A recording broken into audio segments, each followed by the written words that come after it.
Tamil Nadu ration கடை பணியாளர்கள் சங்கம் சார்பில் இன்று சென்னை ராஜரத்தினம் ஸ்டேடியம் அருகில் ரேஷன் கடை பணியாளர்கள் தங்களுடைய பல்வேறு கோரிக்கைகளை வலியுறுத்தி காத்திருப்பு போராட்டத்தில் ஈடுபட்டனர்.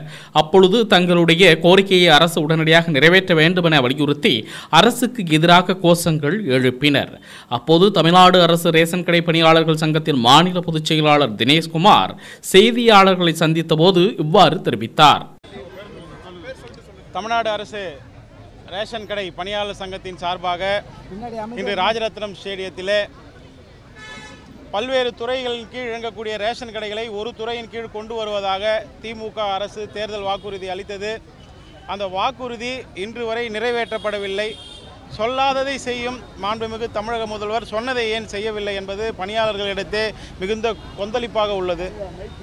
ஆட்சி முடிய இன்னும் ஒரு 8 மாதம் இருக்கக்கூடிய நிலையில் ரேஷன் கடை பணியாளர்களுக்கு ஊதிய உயர்வு வழங்க வேண்டும் என்றும் ரேஷன் கடைகளிலே POS ப்ளூடூத் கருவி இணைப்பில் உள்ள சிக்கல்களை களைய வேண்டும் என்றும் தமிழகம் முழுவதும் உள்ள ரேஷன் கடைகளில் கழிப்பறை வசதியை மேற்கொள்ள வேண்டும்.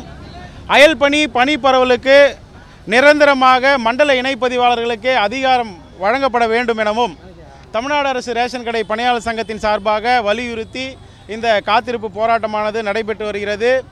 மேலும் துறை சார்ந்து அறிவிக்கப்படும் திட்டங்கள் அனைத்தும் திட்டமிடலோடு உறுதியாக செயல்படுத்த வேண்டும். தற்போது தாய்மானவர் திட்டம் பொதுமக்களுக்கு மாண்புமிகு முதல்வர் அவர்கள் அறிமுகப்படுத்தியுள்ளார்கள். அதில் உள்ள சிக்கல்களை எல்லாம் களைய கூட்டுறவுத்துறை கூடுதல் பதிவாளர் மற்றும் பதிவாளர் அவர்களிடத்திலே எங்கள் சங்கத்தின் சார்பாக அந்த திட்டம் மேல்மேலும் வளர்ச்சி அடைய உண்டான ஆலோசனைகளை வழங்கியுள்ளோம். அவர்களும் அதை செய்து தருவதாக சொல்லியுள்ளார்கள். தமிழகம் முழுவதும் ஒரே நாடு ஒரே கார்டு மூலம் ரேஷன் கடைகளில் பெயர்வு விற்பனை மூலம் பில் பட்டியலிடப்படுகிறது.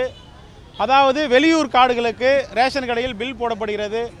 அந்த பில் போடுவதற்கு எந்த விதமான ஊக்கத்தொகையும் அரசு சார்பாக வழங்கப்படுவதில்லை. எனவே வெளியூர் கார்டுகளுக்கு பில் போடும் ஒரு அட்டைக்கு ரூபாய் 10 ஊக்கத்தொகையாக வழங்க வேண்டும் எனவும் கேட்டுக்கொண்டு, ஏற்கனவே ரேஷன் கார்டு சிறப்பு திட்டங்களுக்கு ரேஷன் கார்டு ஒன்றுக்கு 50 பைசா என்பார்கள். அந்த 50 பைசா என்பதை மாற்றி சிறப்பு திட்டங்களை செயல்படுத்தும் போது ரேஷன் கடை பணியாளர்களுக்கு கார்டு ஒன்றுக்கு ரூபாய் 5 வழங்க வேண்டும் உள்ளிட்ட கோரிக்கைகளை வலியுறுத்தி இந்த காத்திருப்பு போராட்டமானது இங்கு நடைபெற்று வருகிறது.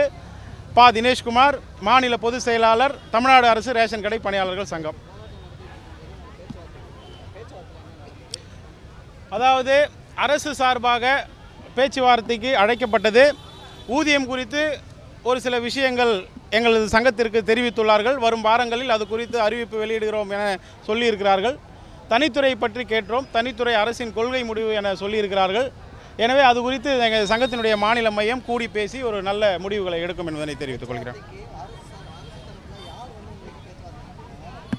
பேச்சுவார்த்தையிலே கூட்டுறவு சங்கங்களின் மாநில கூடுதல் பதிவாளர் அவர்கள் எங்களது சங்கத்தை அழைத்து பேச்சுவார்த்தை நடத்தினார்கள் என்பதை தெரிவித்துக் கொள்கிறேன்.